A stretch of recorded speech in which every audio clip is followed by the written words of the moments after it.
Snacks ಕೊಡ್ತೀಯ ಸ್ವಲ್ಪ record ಮಾಡ್ತಾ ಇರ್ತೀನಿ ನಾನು ಅಮೂಲ್ ಪನ್ ಸಮ್ಮರ್ ಇದೆ ಕಾಲೇಜ್ ಕಮ್ಮ ಹಾಸ್ಪಿಟಲ್ ಕೂಡ ಅಲ್ವಾ hello hi everyone welcome back to my YouTube channel ಎಲ್ಲರೂ ಚೆನ್ನಾಗಿದ್ದೀರಾ ಅಂತ ಭಾವಿಸ್ತೀನಿ ನೀವೇನಾದ್ರೂ ಫಸ್ಟ್ ಟೈಮ್ ನನ್ನ ವಿಡಿಯೋ ನೋಡ್ತಾ ಇದ್ರೆ ಕೆಳಗಡೆ ಕೊಟ್ಟಿರುವ ಸಬ್ಸ್ಕ್ರೈಬ್ ಬಟನ್ ಹತ್ತಿ ಹಾಗೆ ಬೆಲ್ ಐಕನ್ ಕೂಡ ಹತ್ತಿ ಸೊ ಈ ಬ್ಲಾಗ್ ಬಂದು ಸ್ಯಾಟರ್ಡೆ ಬ್ಲಾಗ್ ಆಗಿರುತ್ತೆ ಇನ್ನ ಮಧ್ಯಾಹ್ನಕ್ಕೆ ನನ್ನ ಮಗ ಬಂದ್ಬಿಡ್ತಾನೆ ಸ್ಕೂಲಿಂದ ಸೊ ಈವ್ನಿಂಗ್ ಅಲ್ಲಿ ಕ್ರಿಕೆಟ್ಗೆ ಅಂತ ಕ್ರಿಕೆಟ್ ಕರ್ಕೊಂಡು ಹೋಗ್ತೀನಿ ನಾನ್ ಕರ್ಕೊಂಡು ಹೋಗೋ ಟೈಮ್ ನಲ್ಲಿ ಮಳೆ ಇರ್ಲಿಲ್ಲ ಸ್ವಲ್ಪ ಮೋಡ ಮಾತ್ರ ಮುಚ್ಕೊಂಡಿತ್ತು ಇನ್ನ ಅಲ್ಲಿಗೆ ಹೋದ ತಕ್ಷಣ ಒಂದ್ ½ ವೇಟ್ ಮಾಡಿದೆ ಯಾಕೆಂದ್ರೆ ಸರ್ ಬಂದಿರ್ಲಿಲ್ಲ ಸೊ ಗೇಟ್ ಕ್ಲೋಸ್ ಆಗಿತ್ತು ಅವನ ಆಚೆನೆ ಇದ್ದ ಎಲ್ಲಿ ರೋಡ್ ಮೇಲೆ ಬಂದ್ಬಿಡ್ತಾನೆ ಅಂತ ಹೇಳಿ ಸ್ವಲ್ಪ ವೇಟ್ ಮಾಡ್ತಾ ನಿಂತಿದ್ದೆ ಸಡನ್ ಆಗಿ ಹೆವಿ ಮಳೆ ಬಂದ್ಬಿಡ್ತು ಯಾಕೆಂದ್ರೆ ಬೆಳಿಗ್ಗೆಯಿಂದ ತುಂಬಾ ಬಿಸಿಲಿತ್ತು ಈವ್ನಿಂಗ್ ಅಲ್ಲಿ ಮಳೆ ಬಂದ್ಬಿಡ್ತು ಇಷ್ಟು ಹೆವಿ ಮಳೆ ಬಂದಿದೆ ನೋಡಿ ಸೊ ಇದೆಲ್ಲ ರಿಂಗ್ ರೋಡ್ ಎಲ್ಲ ಮಳೆನೆ ಆಮೇಲೆ ನೀರೆಲ್ಲ ನಿಂತ್ಕೊಂಡ್ಬಿಟ್ಟಿತ್ತು ಯೂಶಲಿ ಮೈಸೂರಲ್ಲಿ ಹೋಗ್ಬಿಡುತ್ತೆ ಲೈಕ್ ಡ್ರೈನೇಜ್ ಮೋರಿಯಲ್ಲೆಲ್ಲ ಹೋಗ್ಬಿಡುತ್ತೆ ವಾಟರ್ ಎಲ್ಲಾನು ಅಂದ್ರೆ ಫ್ಲೋ ಆಗ್ಬಿಡುತ್ತೆ ಅಂದ್ರೆ ತಗ್ಗುಮಿಟ್ಟು ಎಲ್ಲ ಜಾಸ್ತಿ ಫ್ಲಾಟ್ ಇರಲ್ಲ ಸರ್ಫೇಸ್ ಇಲ್ಲಿ ಮೈಸೂರಲ್ಲಿ ಜಾಸ್ತಿ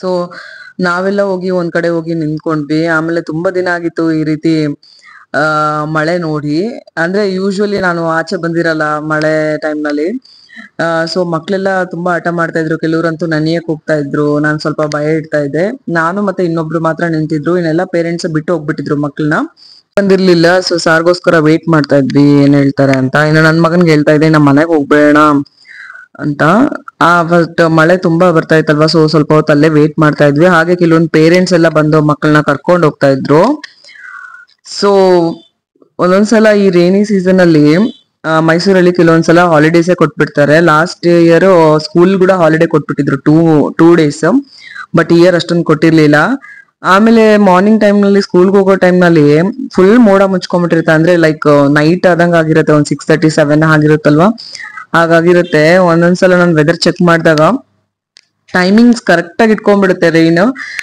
ಕರೆಕ್ಟ್ ಮಕ್ಕಳು ಸ್ಕೂಲ್ಗೆ ರೀಚ್ ಆದ್ಮೇಲೆನೆ ಮಳೆ ಸ್ಟಾರ್ಟ್ ಆಗ್ಬಿಡುತ್ತೆ ಲೈಕ್ 9 o'clock ಇಂದ ಸ್ಟಾರ್ಟ್ ಆಗ್ಬಿಡುತ್ತೆ ಆಮೇಲೆ ಮತ್ತೆ ಸ್ವಲ್ಪ ಹೊತ್ತು ಸ್ಟಾಪ್ ಆಗ್ಬಿಟ್ಟು ಮತ್ತೆ ಮಕ್ಳು ಸ್ಕೂಲಿಂದ ಮನೆಗೆ ಬರೋ ಟೈಮಲ್ಲಿ ಮತ್ತೆ ಅವಾಗೆ ಮಳೆ ಸ್ಟಾರ್ಟ್ ಆಗುತ್ತೆ ಒಂಥರ ನನ್ ವೆದರ್ ಚೆಕ್ ಮಾಡ್ತಿರ್ತೀನಲ್ಲ ಕರೆಕ್ಟ್ ಇದೇ ಟೈಮೇ ನೋಡ್ಕೊಂಡ್ಬಿಟ್ಟಿರುತ್ತೆ ಆಮೇಲೆ ಈವ್ನಿಂಗ್ ಅಲ್ಲಿ ಕ್ರಿಕೆಟ್ ಹೋಗೋ ಟೈಮ್ನಲ್ಲಿ ಕೂಡ ಮಳೆ ಬಂದ್ಬಿಡುತ್ತೆ ಜಸ್ಟ್ ಒಂದ್ ½ ಬಂದು ಹೋಗ್ಬಿಡುತ್ತೆ ಸೊ ಈ ಸಲ ಏನೋ ಅಷ್ಟೊಂದು ಮಳೆ ಇಲ್ಲ ಅಂತ ಅನಿಸ್ತು ಲಾಸ್ಟ್ ಇಯರ್ ಇದ್ದಂಗೆ ಒಂದೊಂದ್ಸಲ ಕಂಟಿನ್ಯೂಸ್ ಆಗಿ 2-3 ಡೇಸ್ ಕಂಟಿನ್ಯೂಸ್ ಆಗಿ ಮಳೆ ಬರ್ತಾ ಇತ್ತು ಈ ಸಲ ಅಷ್ಟೊಂದಿಲ್ಲ ಅಂದ್ರೆ ಸ್ವಲ್ಪ ಹೊತ್ತು ಬಿಟ್ಟು ಸ್ವಲ್ಪ ಹೊತ್ತು ಮಳೆ ಬರುತ್ತೆ ಬಟ್ ನಾನು ಅವತ್ತಿನ ದಿನ ಹೋಗಿದ್ದಾಗ ತುಂಬಾ ಮಳೆ ಬರ್ತಾ ಇತ್ತು ಅಷ್ಟು ಜೋರಾಗಿ ಮಳೆ ಬರ್ತಾ ಇತ್ತು ಇಲ್ಲಿ ನೋಡಿ ನೀವು ನೋಡ್ತಾ ಇದ್ರಲ್ವಾ ಇಷ್ಟು ನೀರು ಹೈಟ್ ಅಲ್ಲಿ ನಿಂತ್ಕೊಂಡ್ಬಿಟ್ಟಿದೆ ನಮ್ಮ ಮಕ್ಳಂತೂ ಫುಲ್ ಎಕ್ಸೈಟೆಡ್ ಯಾಕೆಂದ್ರೆ ಯಾವಾಗ್ಲೂ ಮಕ್ಳು ಪೇರೆಂಟ್ಸ್ ಕಂಟ್ರೋಲ್ ನಲ್ಲಿ ಇದ್ದಾಗ ತುಂಬಾ ಲಿಮಿಟ್ ಇರ್ತಾರೆ ಅಂದ್ರೆ ಆಟ ಆಡಕ್ ಬಿಡಲ್ಲ ಬೈತಾರೆ ಅದು ಇದು ಅಂತ ಸೊ ಪೇರೆಂಟ್ಸ್ ಇರ್ಲಿಲ್ಲ ಅಲ್ವಾ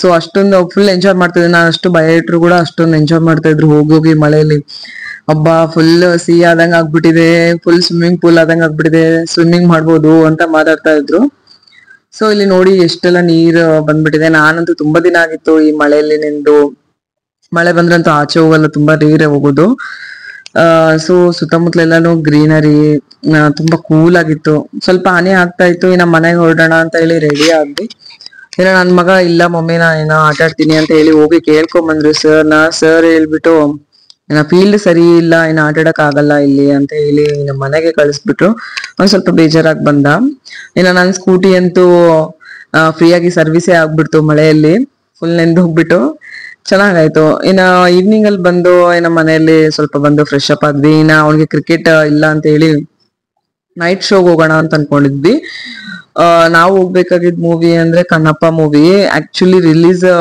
ಡೇನೆ ಹೋಗೋಣ ಅಂತ ಅನ್ಕೊಂಡ್ವಿ ಬಟ್ ಟೈಮಿಂಗ್ಸ್ ಮ್ಯಾಚ್ ಆಗ್ತಾ ಇರ್ಲಿಲ್ಲ ನನ್ ಮಗನ್ಗೆ ಕ್ರಿಕೆಟ್ ಇತ್ತು ಯಾಕೆಂದ್ರೆ ಅವ್ನಿಗೆ ಹಾಲಿಡೇಸ್ ಆಗ್ಬಿಟ್ಟಿದೆ ಹಾಲಿಡೇಸ್ ಅಲ್ಲೂ ಊರಲ್ಲಿ 1 month ಗ್ಯಾಪ್ ಆಗಿದೆ ಕ್ರಿಕೆಟ್ ಅಂತ ಹೇಳಿ ಸೊ ಅವ್ನಿಗೆ ಗ್ಯಾಪ್ ಅಷ್ಟೊಂದು ಕೊಡ್ತಾ ಇರ್ಲಿಲ್ಲ ಸೊ ಕಂಪಲ್ಸರಿಯಾಗಿ ಕ್ರಿಕೆಟ್ಗೆ ಕಳಿಸ್ಬಿಟ್ಟು ನೈಟ್ ಕರ್ಕೊಂಡು ಹೋಗೋಣ ಅನ್ಕೊಂಡ್ವಿ ಬಟ್ ಅವತ್ತಿನ ದಿನ ಮಳೆ ಬಂದಿರೋದ್ರಿಂದ ಅವ್ನಿಗೆ ಕ್ರಿಕೆಟ್ ಇರ್ಲಿಲ್ಲ ಸಮ್ಮರ್ ರಿಸಲ್ಟ್ ಓಕೆ ಮೊನ್ನೆ ಕ್ರಿಕೆಟ್ ಅಲ್ಲಿ ಜಂಪ್ ಮಾಡಿದಾನಲ್ವಾ ಟೆಸ್ಟ್ ಅಲ್ಲಿ ಅದು ರಿಲೇಟೆಡ್ ಅಲ್ವಾ ಇದು ಇಮೇಜ್ ಜಂಪ್ ಮಾಡಿದಾನು ಓಕೆ ಸೂಪರ್ ಅಮೂಲ್ ಅವ್ರು ಅಗ್ಲೆಲ್ಲ ಚೇಂಜ್ ಮಾಡ್ತಿರ್ತಾರೆ ಅನ್ಸುತ್ತೆ ಇದು ಬ್ಯಾನರ್ನ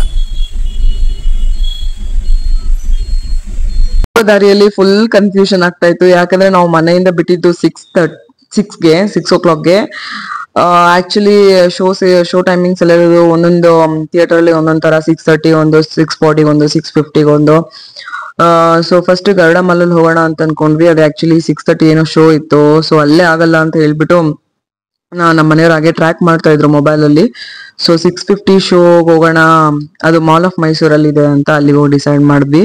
ಆಕ್ಚುಲಿ ಮುಂಚೆ ಅನ್ಕೊಂಡಿರ್ಲಿಲ್ಲ ಹತ್ರದಲ್ಲಿ ಯಾವ್ದಾದ್ರು ಥಿಯೇಟರ್ ಇದ್ರೆ ಹೋಗೋಣ ಅಥವಾ ಮೈಸೂರು ವಿಷನ್ಸ್ ಅದಕ್ಕೆಲ್ಲ ಹೋಗೋಣ ಅಂತ ಅನ್ಕೊಂಡ್ವಿ. ಬಟ್ ಟ್ರಾಫಿಕ್ ಜಾಮ್ ಆಯ್ತು, ಆಮೇಲೆ ಶೋಸ್ ಎಲ್ಲ ಅರ್ಲಿ ಇತ್ತು. ಸೊ ಸ್ಯಾಟರ್ಡೆ ಅಲ್ವಾ, ತುಂಬಾ ವೆಹಿಕಲ್ಸ್ ಆಫೀಸ್ಗೆಲ್ಲ ಹೋಗೋರು ಅವರೆಲ್ಲ ಅವ್ರು ಇವ್ರು ಅಂತ ಇದ್ರು. ಸೊ ಹಾಗೆ ಹೋದ್ವಿ, ಅಂದ್ರೆ ಸ್ವಲ್ಪ ಬೇಗನೆ ಹೋದ್ವಿ. ಇನ್ನು ಅಲ್ಲಿ ನಾವು ರೀಚ್ ಆಗೋಷ್ಟಿಗೆಲ್ಲ ಸ್ವಲ್ಪ ಟೆನ್ಷನ್ ಆಗಿತ್ತು. ಅಂದ್ರೆ ಇನ್ನು ಆಗಲ್ಲ, ಹೋಗಕ್ ಆಗಲ್ಲ, ಯಾಕೆಂದ್ರೆ ಟ್ರಾಫಿಕ್ ಜಾಮ್ ಇದೆ, ಇನ್ನ ನೈಟ್ ಶೋಗೆ ಹೋಗ್ಬಿಡೋಣ ಅಂತ ಅನ್ಕೊಂಡು ಹೋದ್ವಿ ಅಲ್ಲಿಗೆ. ಗೈಸ್, ಇದು ಬಂದು ಅಗ್ರಹಾರ ಸರ್ಕಲ್. ಇಲ್ಲಿ ಜಾಸ್ತಿ ಸ್ಟೇಷನರಿ ಐಟಮ್ ಸಿಗುತ್ತೆ. ಹಾಗೆ ಏನಾದ್ರು ಬೈಂಡಿಂಗ್ ವರ್ಕ್ಸ್, ಜಿರಾಕ್ಸ್ ವರ್ಕ್ಸ್, ಏನಾದ್ರು ಜಾಸ್ತಿ ಜಿರಾಕ್ಸ್ ಮಾಡಿಸ್ಕೋಬೇಕಂದ್ರೂ ಕೂಡ ಈ ಏರಿಯಾಗೆ ಬರ್ಬೋದು. ಆಮೇಲೆ ಎಷ್ಟೊಂದು ಶಾಪ್ಸ್ ಕೂಡ ಇದೆ ಅಗ್ರಹಾರದಲ್ಲಿ. ಇದು ಅಗ್ರಹಾರ ಸರ್ಕಲ್ ಅಂತ ಕರೀತಾರೆ. ಆಮೇಲೆ 101 ಗಣಪತಿ ದೇವಸ್ಥಾನ ಕೂಡ ಇದೆ ಈ ಸರ್ಕಲ್ ಹತ್ರ. ಸೊ ನಾವು ಈ ಸರ್ಕಲ್ಗೆ ರೀಚ್ ಆಗ್ಬಿಟ್ರೆ ಇನ್ನ ಹತ್ರನೇ ಮಾಲ್ ಬರೋದು. ಇನ್ನ ಇದು ಬಂದು JSS academy of higher education research. ಹೌದೇ ಕಾಲೇಜ್. ಕಮ್ಮ ಹಾಸ್ಪಿಟಲ್ ಕೂಡ ಅಲ್ವಾ? ಓಕೆ, ಬರೀ ಕಾಲೇಜೇ ಇದಾ? ಓಕೆ.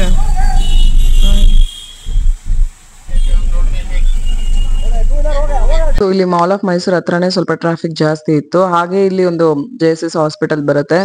ನಾವು ಫಸ್ಟ್ ನೋಡಿದ್ದು ಕಾಲೇಜ್ ಮಾತ್ರ, ಇದೆಲ್ಲ ಫುಲ್ ಹಾಸ್ಪಿಟಲ್.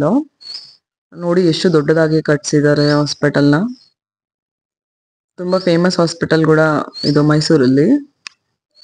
ಇಲ್ಲೆಲ್ಲ ನೋಡ್ತಾ ಇದ್ರಲ್ಲ ಗೈಸ್, ಇದು ಎಲ್ಲ ಮಾರ್ಕೆಟ್.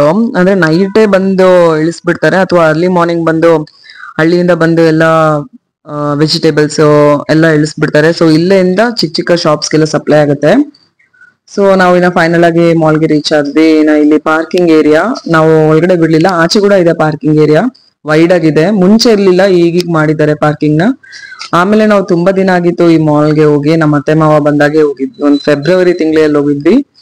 ಸೊ ಯೂಶುವಲಿ ನಾವು ಮೂವೀಸ್ ನ ಆಚೆ ನೋಡಲ್ಲ, OTT ಚಾನಲ್ ಎಲ್ಲ ನೋಡ್ತೀವಿ. ನಾವು ಕಣ್ಣಪ್ಪ ಮೂವಿ ಏನಕ್ಕೆ ನೋಡ್ತಾ ಇದೀವಿ ಅಂದ್ರೆ VFX ಗ್ರಾಫಿಕ್ಸ್ ಅದೆಲ್ಲ ತುಂಬಾ ಚೆನ್ನಾಗಿರುತ್ತೆ. ಡೈರೆಕ್ಟ್ ಆಗಿ ಸಿನಿಮ್ಯಾಟಿಕ್ ಎಕ್ಸ್ಪೀರಿಯನ್ಸ್ ತುಂಬಾ ಚೆನ್ನಾಗಿರುತ್ತೆ ಅಂತ ಹೇಳಿ ಹೊರಟ್ವಿ. ಅಂದ್ರೆ ಫಿಲ್ಮ್ ಅಲ್ಲಿ ನೋಡಿದ್ರೆ ಕೆಲವೊಂದು ದೊಡ್ಡ ದೊಡ್ಡ ಸಿನಿಮಾಗಳು, ಆಮೇಲೆ ಫೇವ್ರೆಟ್ ಮೂವಿ ಆಗಿರುತ್ತೆ ಇದು ನಮ್ಗೆ, ಅಂದ್ರೆ ಶಿವನ್ ಭಕ್ತಿ ಸಿನಿಮಾ ಅಂತ. ಸೊ ನಮ್ಮ ಮನೆಯವ್ರು ಫಸ್ಟ್ ಇಂದಾನೆ ಅನ್ಕೋತಾ ಇದ್ರು ಫಸ್ಟ್ ಶೋಗೆ ಹೋಗೋಣ ಅಂತ. ಸೊ ಹೇಳಿದ್ನಲ್ವಾ, ಸೊ ಟೈಮಿಂಗ್ಸ್ ಮ್ಯಾಚ್ ಆಗ್ಬೇಕು ಕಾರಣಕ್ಕೆ ನಾವು ಸೆಕೆಂಡ್ ಡೇನೇನೋ ಥರ್ಡ್ ಡೇನೋ ಹೋದ್ವಿ. ಸೊ ಇನ್ನ ಜಸ್ಟ್ 15 ಮಿನಿಟ್ಸ್ ಇತ್ತು. 15 ಮಿನಿಟ್ಸ್ ಅರ್ಲಿಯಾಗಿ ನಾವು ಮಾಲ್ಗೆ ರೀಚ್ ಆದ್ವಿ. ಜಸ್ಟ್ ಇನ್ನ ಹೋಗ್ಬೇಕಾಗಿತ್ತು, ಇನ್ನ ಟಿಕೆಟ್ ತಗೋಬೇಕಾಗಿತ್ತು. ಇಲ್ಲೆಲ್ಲ ನೋಡಿ ಮಾಲ್ಸ್ ಅಲ್ಲೆಲ್ಲ ಗೇಮ್ಸ್ ಎಲ್ಲ ಇದೆ. ಇದು ಚೇಂಜ್ ಮಾಡ್ತಾನೆ ಇರ್ತಾರೆ ಮಾಲ್. ಗೇಮ್ಸ್ ಒಂದೊಂದ್ಸಲ ಮೇಲೆ ಇಟ್ಟಿರ್ತಾರೆ, ಕೆಳಗಡೆ ಇಟ್ಟಿರ್ತಾರೆ. ಆಮೇಲೆ ಇದೆಲ್ಲ ಫುಡ್ ಕೋರ್ಟ್, ಮುಂದೆ ಎಲ್ಲಾನು ಬರೋದೆಲ್ಲ ಫುಡ್ ಕೋರ್ಟ್. ಇದಿಷ್ಟು ಪೂರ ಇಲ್ಲಿ KFC, ಬರ್ಗರ್ಸ್, ಆಮೇಲೆ ಡೊಮಿನೋಸ್ ಎಲ್ಲ ಫುಡ್ ಸ್ಟಾಲ್ಸ್ ಎಲ್ಲಾನು ಹಾಕಿರ್ತಾರೆ. ಸೊ ಅವತ್ತಿನ ದಿನ ಸ್ವಲ್ಪ ಇದ್ರು ಜನ, ಅಂದ್ರೆ ಸ್ಯಾಟರ್ಡೆ ಸಂಡೇ ಜಾಸ್ತಿ ಇರ್ತಾರೆ, ಮಿಕ್ಕಿದ ಡೇಸ್ ಅಲ್ಲೆಲ್ಲ ಸ್ವಲ್ಪ ಕಮ್ಮಿನೇ ಮಾಲ್ಸ್ ಅಲ್ಲೆಲ್ಲ. ಸೊ ಹೋದ್ವಿ, ಹೋಗಿ ಟಿಕೆಟ್ಸ್ ಎಲ್ಲ ತಗೊಂಡ್ವಿ. ಆಮೇಲೆ ಕೆಲವರು ಬುಕ್ ಮೈ ಶೋ ಅಲ್ಲೇ ಬುಕ್ ಮಾಡ್ಕೊಂಡಿರ್ತಾರೆ. ಇಲ್ಲಿ ನೋಡಿ ಐನಾಕ್ಸ್, ನಾವು ಡೈರೆಕ್ಟ್ ಆಗಿ ಟಿಕೆಟ್ ತಗೊಂಡ್ವಿ. ಯಾಕಂದ್ರೆ ನಾವು ಡಿಸೈಡ್ ಮಾಡ್ಕೊಂಡಿರ್ಲಿಲ್ಲ ಯಾವ ಥಿಯೇಟರ್ಗೆ ಹೋಗೋಣ ಅಂತ. ಸೊ ಐನಾಕ್ಸ್ಗೆ ಹೊರಟ್ವಿ.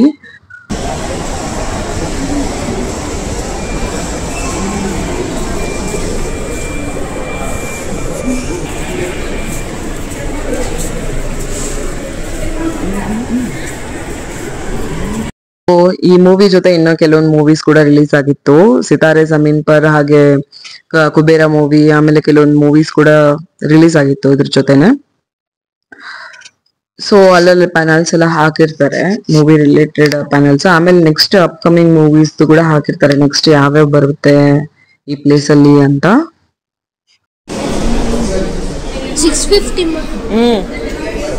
650ಗೆ 650 ಶೋ ಇದೆ.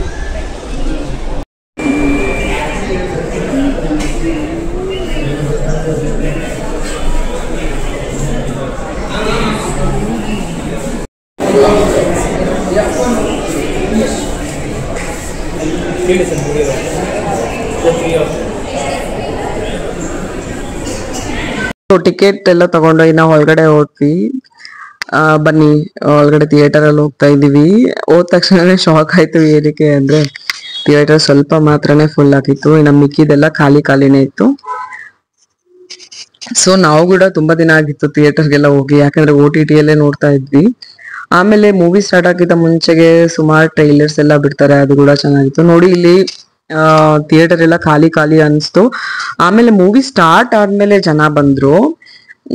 ಮೇ ಬಿ ನಾವು ಬೇಗನೆ ಹೋದ್ವಿ ಅಂತ ಅನ್ಸುತ್ತೆ. ಸೊ 6:50 ಅಂತ ಹೇಳಿದ್ರು ಶೋ, ಬಟ್ ಶೋ ಸ್ಟಾರ್ಟ್ ಮಾಡಿದ್ದು ಮಾತ್ರ ಅವರು 7ಗೆ ಶೋ ಸ್ಟಾರ್ಟ್ ಮಾಡಿದ್ರು. ಸೊ ಇನ್ನು ಮೂವಿ ಬಗ್ಗೆ ಹೇಳೋದಾದ್ರೆ ಮೂವಿ ಚೆನ್ನಾಗಿತ್ತು ನನ್ನ ಪ್ರಕಾರ, ಬಟ್ ಯಾರಿಗೆ ಇಷ್ಟ ಆಗುತ್ತೆ ಗೊತ್ತಿಲ್ಲ. ಬಟ್ ನನ್ನ ಪ್ರಕಾರ ತುಂಬಾ ಚೆನ್ನಾಗಿತ್ತು, ಯಾಕೆಂದ್ರೆ ಇದು ದೇವ್ರ ಮೂವಿ ಆಗಿರುತ್ತೆ ಅಂತಾನೆ ನನ್ನ ಮಗನ ನಾವು ಕರ್ಕೊಂಡು ಹೋಗಿದ್ವಿ.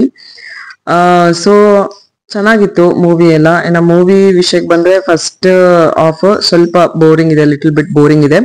ಸೆಕೆಂಡ್ ಹಾಫ್ ಇಂದ ತುಂಬಾ ಚೆನ್ನಾಗಿದೆ. ಸೊ ಇಲ್ಲಿ ನಾನು ಮೇನ್ ಒಂದು 3-4 ವಿಷಯಗಳನ್ನ ತಿಳ್ಕೊಂಡೆ, ಗೊತ್ತಿಲ್ಲದೆ ಇರೋ ವಿಷಯ. ಈ ವಿಷಯಗಳು ಎಷ್ಟು ಜನಕ್ಕೆ ಗೊತ್ತಿದೆ ಗೊತ್ತಿಲ್ಲ. ಸೊ ಕಣ್ಣಪ್ಪನ ರಿಯಲ್ ನೇಮ್ ಬಂದು ತಿನ್ನಡು ಅಂತ ನನ್ಗೆ ಗೊತ್ತಿರ್ಲಿಲ್ಲ. ಈ ಮೂವಿ ನೋಡಿದ್ಮೇಲೆ ಗೊತ್ತಾಯ್ತು ತಿನ್ನಡು ಅಂತ. ಆಮೇಲೆ ಕಣ್ಣಪ್ಪಂದು ಲೈಕ್ ಹೋದ್ ಜನ್ಮದಲ್ಲಿ ಕುಂತಿ ಪುತ್ರ ಆಗಿರ್ತಾನೆ, ಅರ್ಜುನ ಆಗಿರ್ತಾನೆ. ಸೊ ಆ ಟೈಮ್ ನಲ್ಲಿ ಅವ್ರಿಗೆ ಶಿವನಲ್ಲಿ ಅವರು ಶಿವನ್ ಭಕ್ತಿ ತುಂಬಾ ಮಾಡ್ತಾ ಇರ್ತಾರೆ ಅರ್ಜುನ. ಆ ಟೈಮ್ ನಲ್ಲಿ ಅವ್ರಿಗೆ ಸಿಕ್ಕಿರಲ್ಲ ಮುಕ್ತಿ, ಹಾಗೆ ಶಿವನಲ್ಲಿ ಆಯ್ಕೆ ಆಗೋದಕ್ಕೆ ಸಿಕ್ಕಿರಲ್ಲ ಅಂತ ಹೇಳಿ ನೆಕ್ಸ್ಟ್ ಜನ್ಮದಲ್ಲಿ ಅವ್ರು ಕಣ್ಣಪ್ಪ ಆಗಿ ಹುಡ್ತಾರೆ. ಚಿಕ್ಕ ಮಗುವಿಂದಾನೇ ಕೆಲವೊಂದು ಸಂಘಟನೆಗಳಿಂದ, ಕೆಲವೊಂದು ಸುತ್ತಮುತ್ತಲ ಆಗೋ ಸರೌಂಡಿಂಗ್ ವಿಷಯಗಳಿಂದ ಅವ್ರಿಗೆ ದೇವ್ರ ಮೇಲೆ ಅಂದ್ರೆ ಸಿಟ್ಟು ಬರುತ್ತೆ ಅಂತ ತೋರಿಸಿದ್ದಾರೆ. ಆಮೇಲೆ ಇನ್ನೊಂದು ವಿಷಯ ಏನು ಅಂದ್ರೆ ಕಣ್ಣಿಂದು ಇಂಪಾರ್ಟೆನ್ಸ್ ಏನು, ಆ ಮನುಷ್ಯ ಏನಕ್ಕೆ ತಿನ್ನಡು ಏನಕ್ಕೆ ಅಷ್ಟೊಂದು ಕಣ್ಣಿಗೆ ಇಂಪಾರ್ಟೆನ್ಸ್ ಕೊಡ್ತಾನೆ ಅನ್ನೋದು ಕೂಡ ಆ ಮೂವಿಯಲ್ಲಿ ತೋರಿಸಿದ್ದಾರೆ.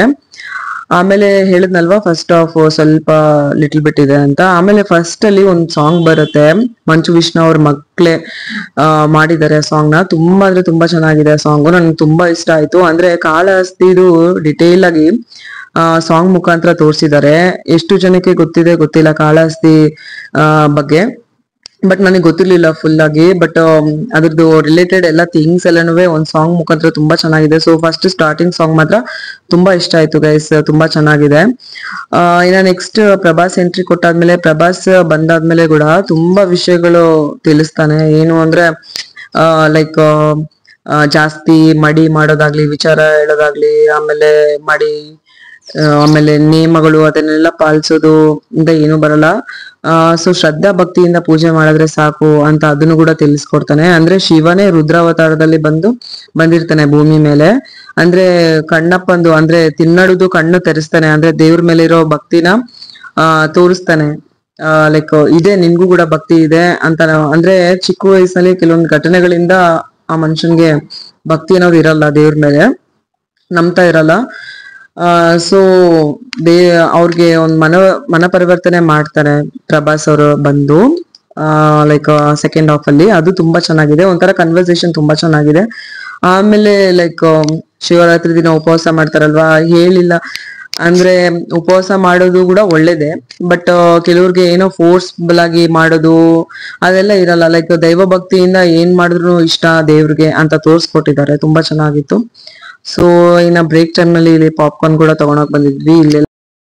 ಸೊ ಇನ್ನೆಲ್ಲರೂ ಕೇಳ್ತಾ ಇದ್ರು ವಾಟ್ಸಪ್ ಅಲ್ಲಿ ಸ್ಟೇಟಸ್ ಹಾಕಿದ್ದೆ ಮೂವಿದು. ಸೊ ಸುಮಾರು ಜನ ಕೇಳ್ತಾ ಇದ್ರು ಲೈಕ್ ಮೂವಿ ಹೇಗಿದೆ ಅಂತ. ಎಲ್ಲರಿಗೂ ರಿಪ್ಲೈ ಮಾಡಿದೀನಿ. ಆಮೇಲೆ ಇನ್ನು ಕೆಲವರು ಕೇಳ್ತಾ ಇದ್ರು, ಕೆಲವರು ರಿಪ್ಲೈ ಮಾಡಿಲ್ಲ, ಏನ್ ಅನ್ಕೋಬೇಡಿ. ಸೊ ಇದಾಗಿತ್ತು ನನ್ನ ಮೂವಿ ರಿವ್ಯೂ. ಒಟ್ನಲ್ಲಿ ಮೂವಿ ಮಾತ್ರ ತುಂಬಾ ಚೆನ್ನಾಗಿತ್ತು. ಹಾಗೆ ಪಾರ್ವತಿ ಪರಮೇಶ್ವರ ಕ್ಯಾರೆಕ್ಟರ್ಸ್ ಇದಲ್ವಾ, ಅದು ಚೆನ್ನಾಗಿ ಮ್ಯಾಚ್ ಆಗಿತ್ತು ಅವ್ರಿಬ್ರಿಗೇನೆ. ಸೊ ಇದು ನೋಡಿ ಪ್ರಭಾಸ್ ಎಂಟ್ರಿ. ಸೊ ಒಟ್ನಲ್ಲಿ ಚೆನ್ನಾಗಿತ್ತು. ಸ್ಟಾರ್ಟಿಂಗ್ ಅಲ್ಲಿ ಆಡಿಯನ್ಸ್ ಇಲ್ಲ ಅಂತ ತೋರ್ಸಿದ್ನಲ್ವಾ, ಆಮೇಲೆ ಮಧ್ಯದಲ್ಲಿ ಲೈಕ್ ಮೂವಿ ಎಲ್ಲ ಸ್ಟಾರ್ಟ್ ಆದ್ಮೇಲೆ ತುಂಬಾ ಜನ ಬಂದಿದ್ರು, ಥಿಯೇಟರ್ ಅಲ್ಲಿ ಜನ ಜಾಸ್ತಿನೇ ಇದ್ರು. ಸೊ ಇದಾಗಿತ್ತು ನನ್ನ ಮೂವಿ ರಿವ್ಯೂ. ನಮ್ಮ ಮೂವಿ ಬಿಡೋಸ್ಗೆಲ್ಲ 10:15 10:30 ಆಗಿತ್ತು. ಆಲ್ಮೋಸ್ಟ್ ಮಾಲ್ ಎಲ್ಲ ಖಾಲಿ ಆಗಿತ್ತು. ಸೊ ಈ ವಿಡಿಯೋನ ಇಲ್ಲಿಗೆ ಎಂಡ್ ಮಾಡ್ತಾ ಇದ್ದೀನಿ. ನಿಮ್ಗೆ ಏನಾದ್ರೂ ಈ ವಿಡಿಯೋ ಇಷ್ಟ ಆದ್ರೆ ಲೈಕ್, ಶೇರ್, ಸಬ್ಸ್ಕ್ರೈಬ್ ಮಾಡಿ. ಹಾಗೆ ಮೂವಿನ ಹೋಗಿ ಒಂದ್ಸಲ ನೋಡಿ. Thank you for watching the video.